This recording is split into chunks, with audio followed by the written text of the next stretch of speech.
Good morning, everyone, and thank you for joining us today for the driver group results, interim results to the end of March. We are here with Mark Wheeler and David Kilgour, who will take us through their presentation, and then at the end there will be an opportunity for Q&A. So without further ado, over to you, Mark. Hi, Hannah, and thank you all for attending today. We're always delighted to share information about the business and the progress that we've been making with Driver Group through what's been some challenging times, of course, for the whole world. I'll take you through initially a business update and then a review of what we're doing regionally. Driver is very much a global business. Some of you, I think, may know a fair bit about the business, having looked at it fairly closely. Others may be new to it. So I'll try and introduce what we do in the right way. The update for the half year to 31st of March was the culmination of a year where we'd spent about 15 months in lockdown in the business overall. And I think that's the context that you have to view the business in. Our work is mainly for contractors and property developers across the world who are dealing with large projects who require specialist expertise in the construction and infrastructure sector. Both to deal with disputes and problems, and also when things end up in court or arbitration, we end up with the scenarios where we provide expert witnesses. So in that context, underlying profit to the year of £1 million, very strong performance in our Europe and Americas business, which is where the business began just over 43 years ago now. And I'll take you through the detail of that region in a moment. Particularly challenging time in the Middle East, where liquidity among clients has dropped, and the closing of air corridors and airports, etc., has caused a great deal of disruption. That's dropped back significantly for us in the Middle East. Lost a couple of people in the Asia Pacific team, which was something of an exceptional event that caused some challenges there that we've been repairing and dealing with moving forward. And I'll explain a little more about that in a few moments. Our cash position was strong, 7.2 million plus at the end of March, and David will take you through the cash movement since year end in the section of the presentation that he's going to do shortly. One of our key focuses is, of course, to strictly control costs during the pandemic period, make sure we're well placed to move forward, but we have also taken the opportunity to make progress with our market strategy. It's an impact across the business with COVID, and these lockdowns are a real challenge because they're difficult to predict. I mean, I'm not entirely sure what's going to happen on June the 21st in the UK now. The closer we get to these dates, the less certain it is. And our offices across the world, for example, Singapore has been doing really well up until a couple of weeks ago and have just gone back into a lockdown. So we have to keep an eye on what's happening across the world with the challenges that are created there. But we do believe that we have made very significant progress on our 5-year plan. I think the next slide will give you an indication of the extent of the impact of COVID. The reason that this slide is in there is just to give context to the next slide, which shows how far across the world our business is spread. And you can see there are offices over in Vancouver and Calgary. We also have Toronto and New York. And then and the US and Americas is a fairly new thing for us. We've only been in the USA since last August. You can see our Central European businesses in the middle of the map. A concentration in the Middle East, probably just over 100 people currently in the Middle East, about 320, 330 across the globe here. Africa is a new JV, and there's businesses in Australia and throughout Asia Pacific as well, which form part of the group. All of these businesses rely on free travel, moving backwards and forwards between them. And our clients obviously rely on the ability to continue their construction businesses for us to effectively function. And whilst we've moved to remote working, construction and infrastructure is not a work from home type of business to be in. That slide just quickly shows you, the wheel on the right shows you the range of services that we offer: claims management, delay analysis, expert work, dispute resolution. On the outside, the sectors, building, energy, we do a lot of power work. We do marine, some mining, oil and gas in different parts of the world, process. And on the left-hand side, the two sort of donut charts show movement in the period between our types of service. And driver threat, which is our main service, is the one that's been most affected by the pandemic. A lot of the expert work done under the name of Dialis is it's a very strong brand in expert work, but it's also been easier to some extent to do that remotely over the last few months. Project service is something that we've been reducing around the world and will only be doing in the UK moving forward. It involves live work on live projects rather than the more consultative type of work that we do with claims in driver threat and expert in Dialis. I'm very happy to deal with it. I'm sure we'll have quite a few questions about that at the end. Europe and Americas, very strong performance in this business. We had a couple of large arbitrations. There are, in the UK, significant number of our people that are focused on building up the consultancy portfolio that we have of construction and infrastructure clients. You can see headcount increased from 212 to 228.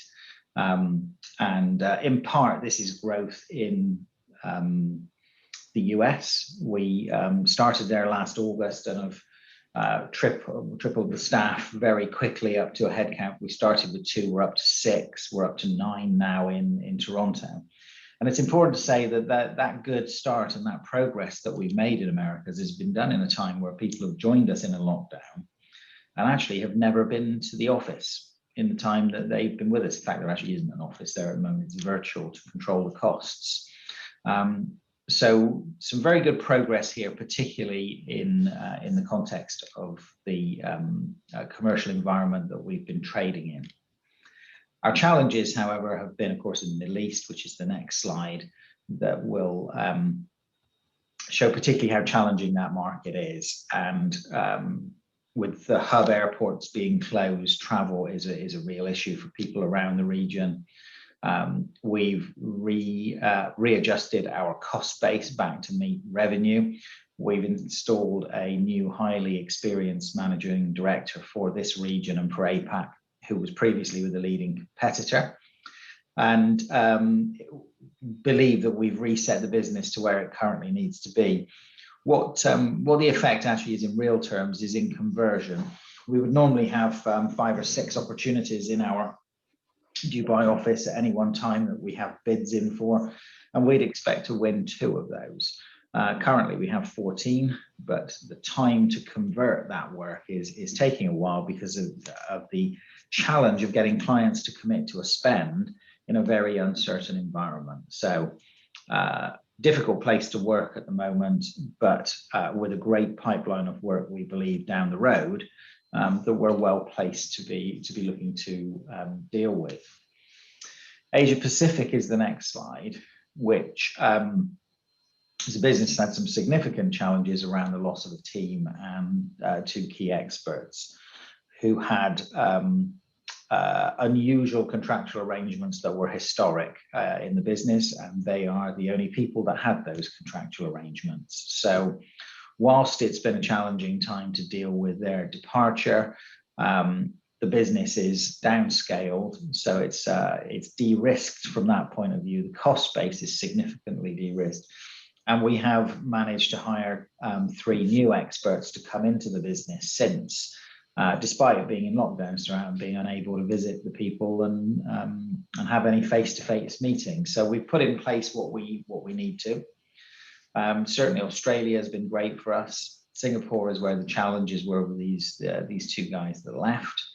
We have secured a significant contract win in Korea, and on the back of that, we'll be able to open an outpost there with very low cost that will allow us access to the Korean market, which are some of the most significant construction contractors and entities in the world. So we're very excited to be able to access that particular part of the world. If we move to the next slide, I think David will take you through the financial highlights. Yes, I will. Thank you, Mark, and good morning to everyone. As Mark has been alluding to, the revenues for the first half of this financial year are down 11% approximately on the equivalent period from last year. However, the equivalent period last year was largely unaffected by COVID. So a more relevant comparison may be the second half of last year, which was about 25 million turnover. So in reality, we're flat with that at this point in time. So one of the things we were very keen on making sure that we protected our gross profit margin. So we've maintained the cost base at a level that we were able to get the gross profit percentage at approximately 26%, in line with the same period last year, and our underlying profit before tax similarly at just over 4%. So again, at the same sort of level as the same period last year. In terms of the cash position, if move to the next slide, the cash flow bridge shows the main movements in cash during the period. So moving from a year-end cash position of 8.2 million, there has been a reduction to 7.2 million. Cash generated from operations before working capital movements was about 1.7 million. The main working capital movements are those highlighted on here. The UK deferred VAT was the automatic, the government automatically deferred from March last year the quarterly payments. So that was payable in March this year. Bonuses were payable to staff for those that outperformed for the period last year. They were payable in December 2020, and we returned furlough payments to the government, to the UK government, mainly on the basis that we were going to pay a dividend, and that's shown on here, and that dividend was 0.4. So we didn't feel it was the correct thing to do, to be returning money to investors and yet taking furlough monies from the government. So the dividend payable was in March, and that was at 0.4 million, which was 0.75p a share. If we move to the next slide, please. So in all our cash management, we keep a very close control over the cash position. We do have undrawn facilities, although there is a Kilgour at the moment. We had to draw 250,000 of that, which is the minimum draw, just purely to keep the Kilgour facility in place.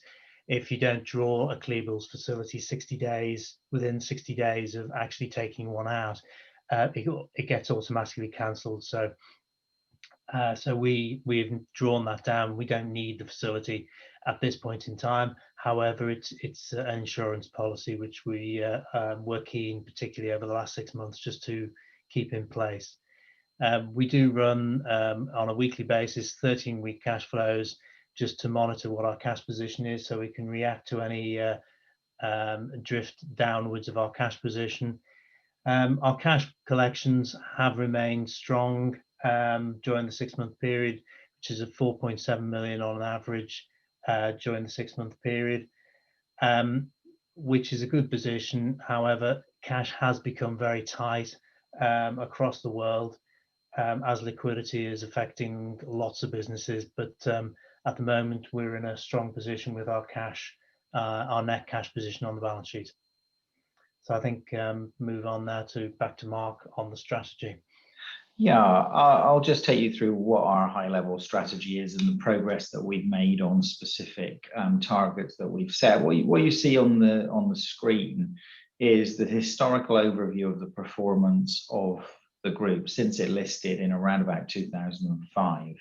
And what you can see, the top line is revenue. So there's been a vast growth in revenue but not a corresponding hike in profits. And that is because under previous leadership regimes, the business bought into growth in commodity type services, the sort of things like quantity surveying and project management, which are allied in some way to what we do, but are much, much lower margin services and have a very extensive competitor landscape. And so, we ended up with big growth in those services rather than in our core services, which were actually restricted because some conflicts of interest ultimately arise if you are both providing those services as well as fixing the challenges on those projects. So we've spent the last couple of years trying to unwind that and to refocus on our core business. These are not things that can be done very quickly and immediately or overnight without causing some significant challenges. But what we are in effect doing is going back to the basics and back to what we do best. And although revenue itself will drop, the proportion of higher margin work that we are now focused on growing will come back and increase as an overall proportion.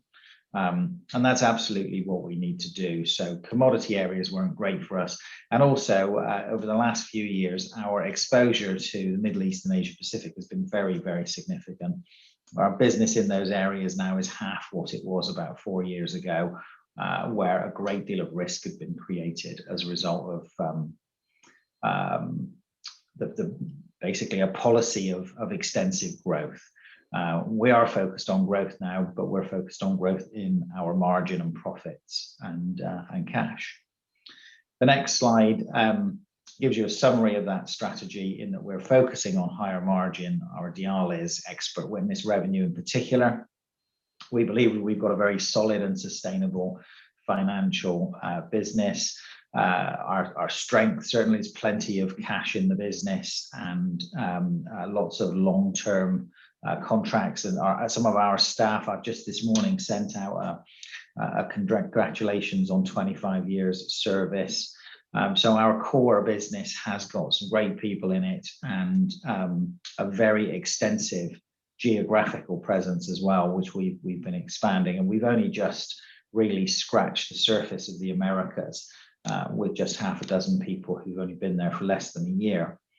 The staff are a critical part of that.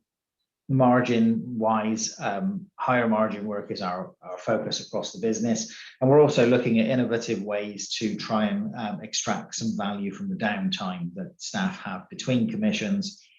At the moment, we probably operate on around about 72% utilization, something of that nature.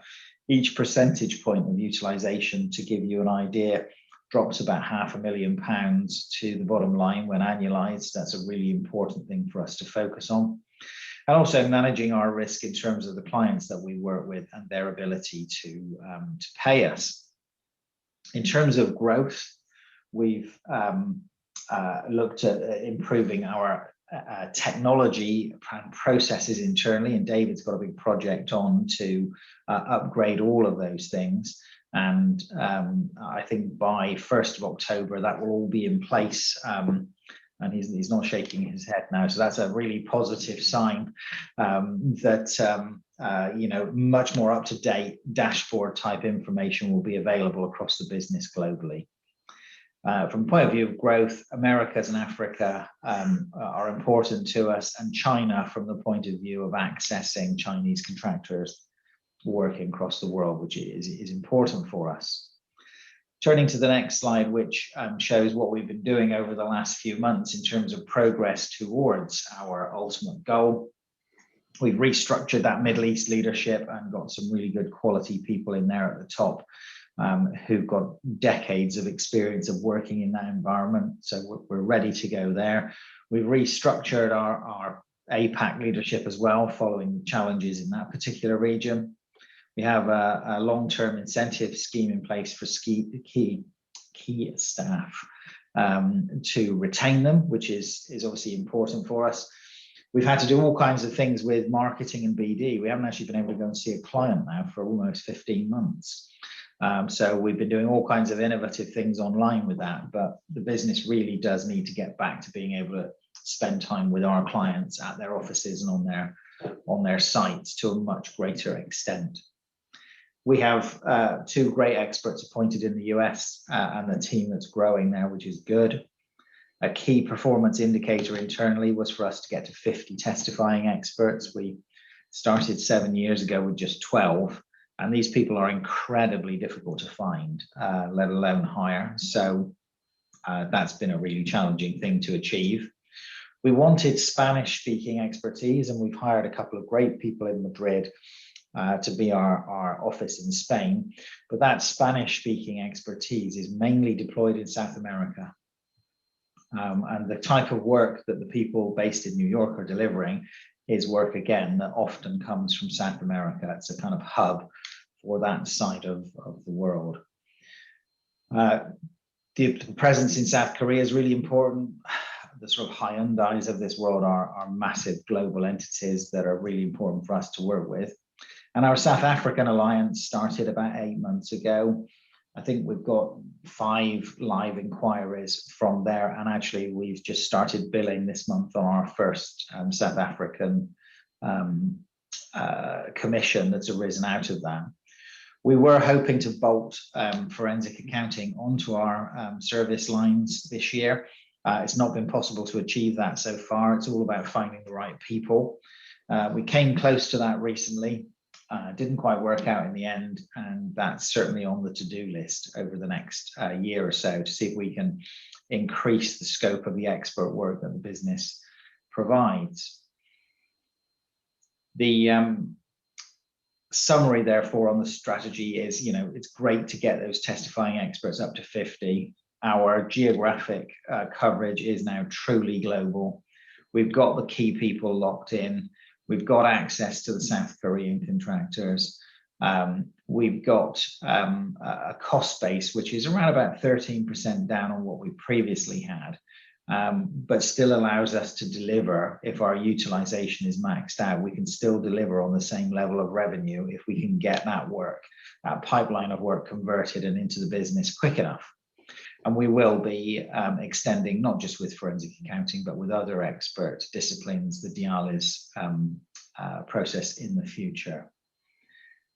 A summary overall, it's been a very challenging year, I think, probably for everybody. We've got 31 offices across the world, and 28 of them have been shut for 15 months. So, there've been some really big challenges, but despite 1 or 2 particular issues, the guys in APAC, for example, and having to restructure there, I think our team have performed creditably, and I think we've taken the time to look at the IT, to look at the infrastructure in the business, and to make sure that we've implemented as much strategy as we can to be ready to spring forward once all the COVID challenges, if not go, then at least die back and restrictions are properly lifted. We've got some great growth in UAM, and if we can get our Middle East, American and Asia Pacific businesses to perform in a similar way to UAM, we can look forward to a very, very positive future indeed. I think that's it for me, Hannah. Thank you, Mark. A very helpful run through, and we do have a number of questions that have already come in, so we shall make a start. What are your ambitions for the EBIT margin of the company in the medium term? I am aware that your largest private competitors typically earn EBIT margin in the high teens, low 20%. So what is your ambition? Do you want to talk about that, David, in the context of our 5-year plan? Yeah, sure. We, as an internal target, we have a plan of the next 5 years to grow our top line with a realistic level of growth to achieve a bottom line percentage, so an EBIT percentage of double digits. Now that's at the first level, and obviously we won't stop at that. We'll continue above that. So double digits obviously is 10% and above. The difference with our competitors is the way we're structured. Some of our competitors may have what appear to be higher margins as a percentage, but some of them, they have lower salary levels, and they take equity in the business, and therefore they get returns through dividends and so forth. So it's not you can't really do it like with like comparison, but I think if we can get to double digits and above, then we'll be doing well. It'd be a great place to be. Absolutely would. To what extent did the team lost in the APAC region take clients with them? Well, there was a unique set of circumstances in APAC. One of my predecessors agreed a contract with these two individuals, which was a contract that they brought with them from another firm. They move every 3 or 4 years, and they have a carve-out list of clients that they bring with them that ultimately go with them. And actually, some of them, we've actually managed to retain some of those clients, even though that wasn't particularly part of that contractual arrangement. So it was an unusual and exceptional arrangement, and it's something that doesn't exist anywhere else in the business. So we had always known that at some point in time that team were likely to move on. We really didn't expect it during a pandemic. Normally people like to be able to at least clear their desks. So we expected them to just sort of keep their heads down for at least a year or so and move on ultimately when that suited them. And we always needed to make that change. It's probably happened about 2 years ahead of where we would have liked it to have been. And it meant that we had to go out and recruit additional expertise, PDQ, rather than doing that on a more selective basis over a couple of years. What I would say, however, is that there have been some challenges in some of our competitors, which have meant that opportunities have arisen to hire people that would not normally have arisen. And because we're a strong enough business, we've got our cash, we carefully manage what we're doing within the business. We were actually in a position to take advantage of those situations and to hire from those competitors.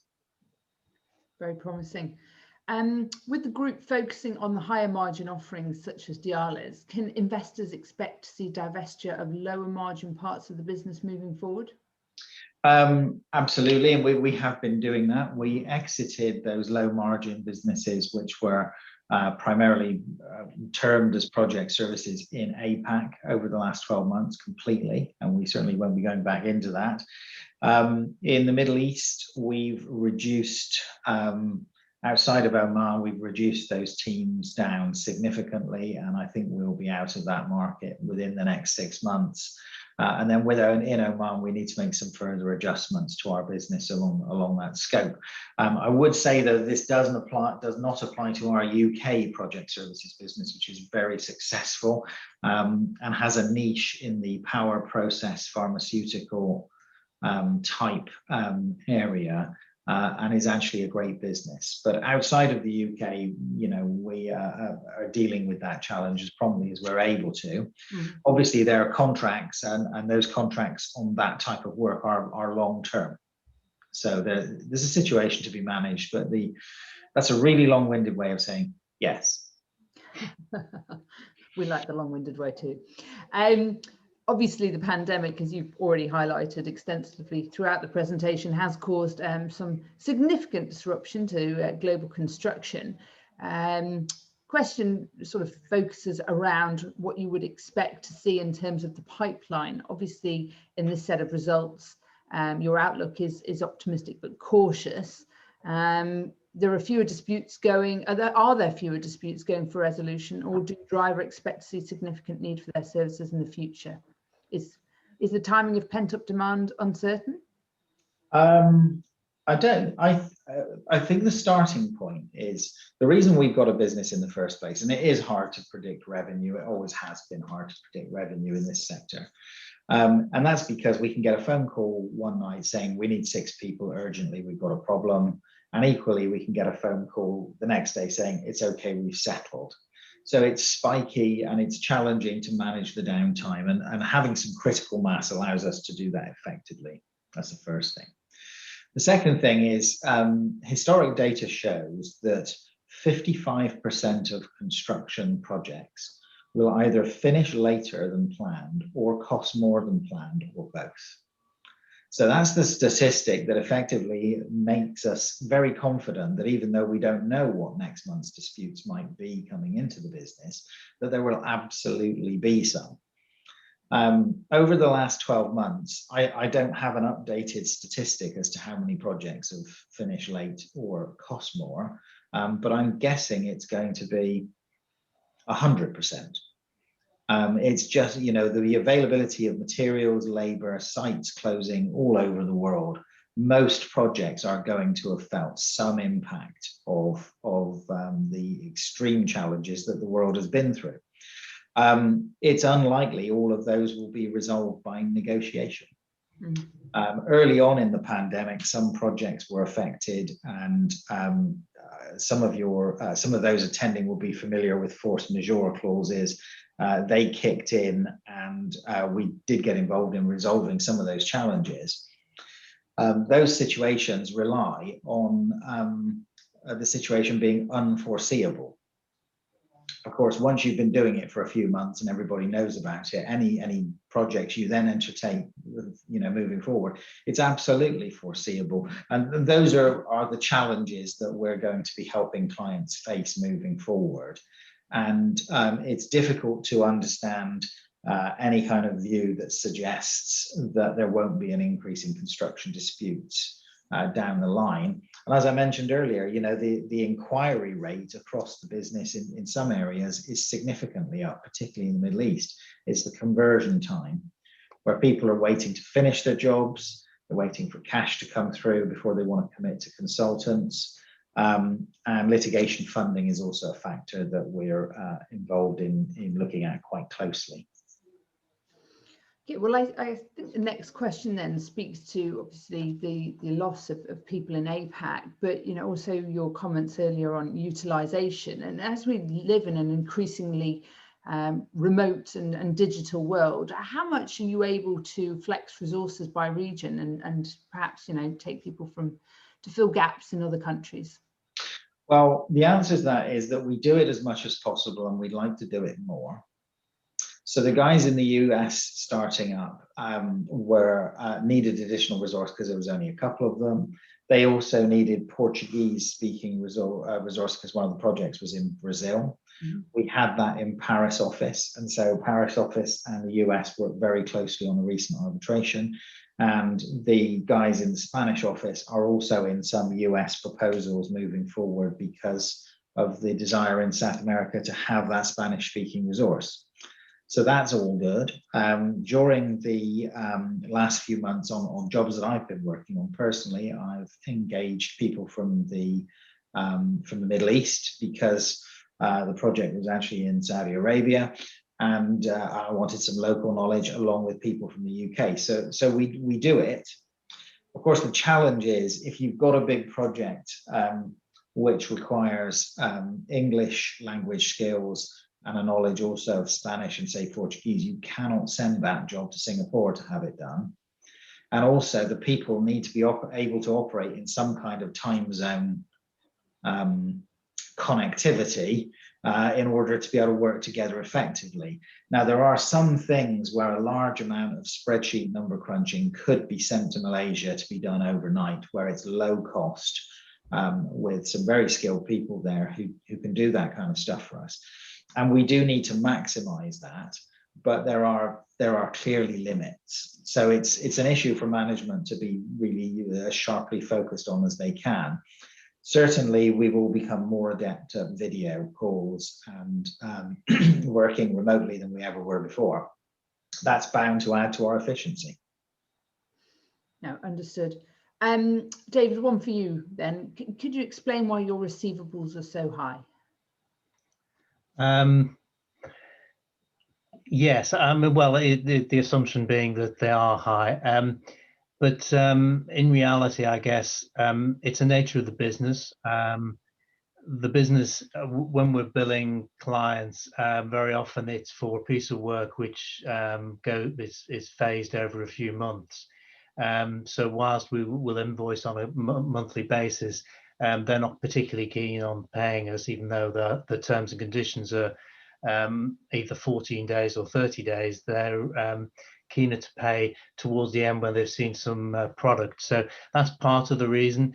It's also because if anybody's done business in the Middle East before, they'll know that whilst they're keen on having our expertise, they're not particularly keen on paying, particularly within terms. And so whilst again our terms and conditions will be 30 days, they'll stretch them to 60 to 90, if not more.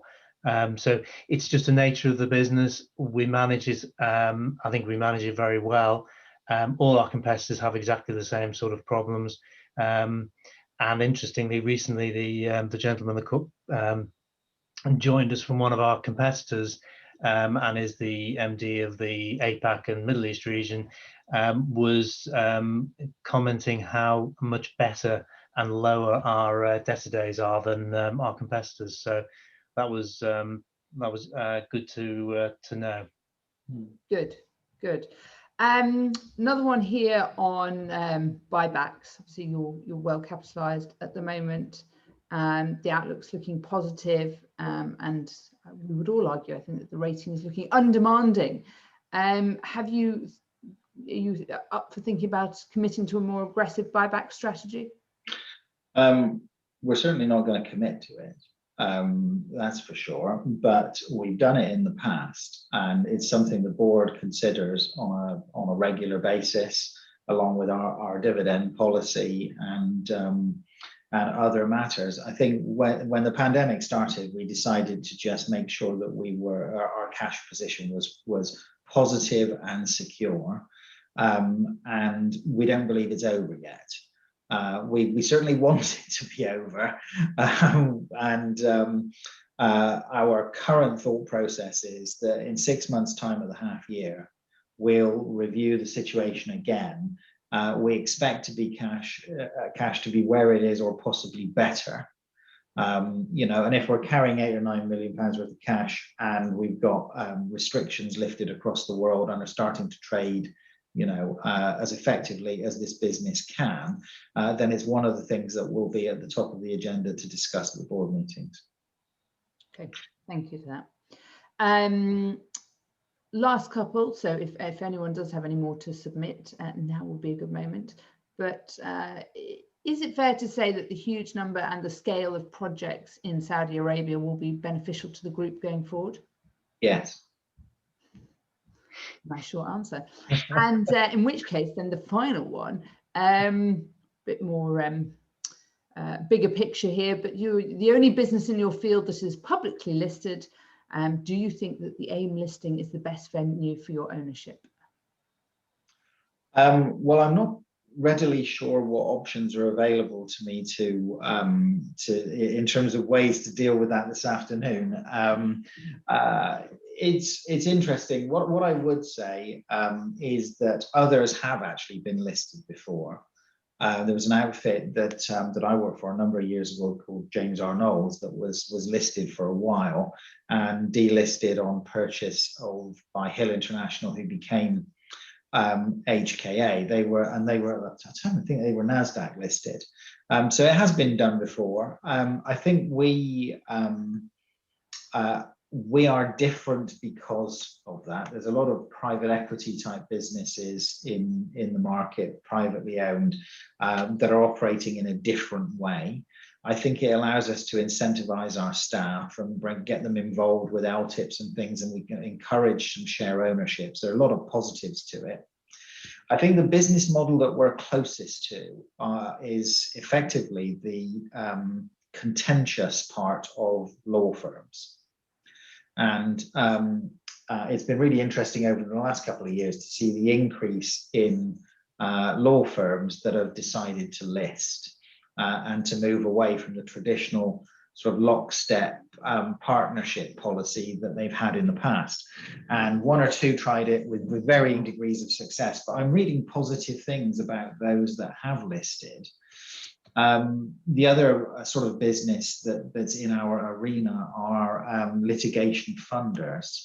the likes of Burford and Augusta, those type of people are also effectively kind of linked to this sort of wider sector of legal disputes, dispute resolution, and expert witness. So I did speak at a conference a couple of years ago, I think it was now, called Listed Law, which sort of identified that there's a whole sector of the professional services economy that is yet to be put in a listed context. So I think we're probably not necessarily trailblazers, but at the front end of this.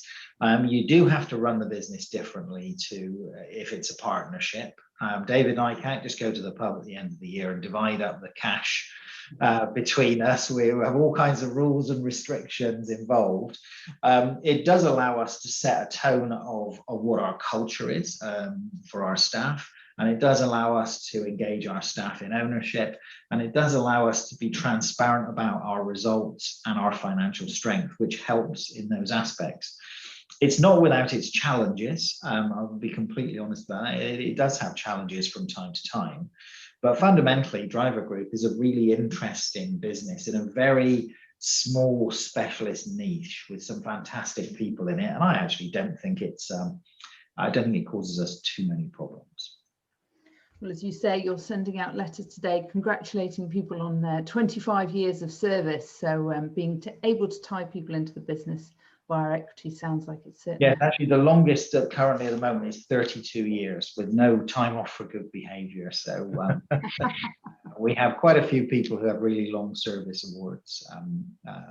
Great, and it's great to see. People business is only as good as the people that are in it. Absolutely. Well, congratulations to the individual who's made it through 32 years. And thank you very much to both of you for coming on and speaking with investors. I know it's been appreciated, and we will look forward to hearing from you in 6 months' time.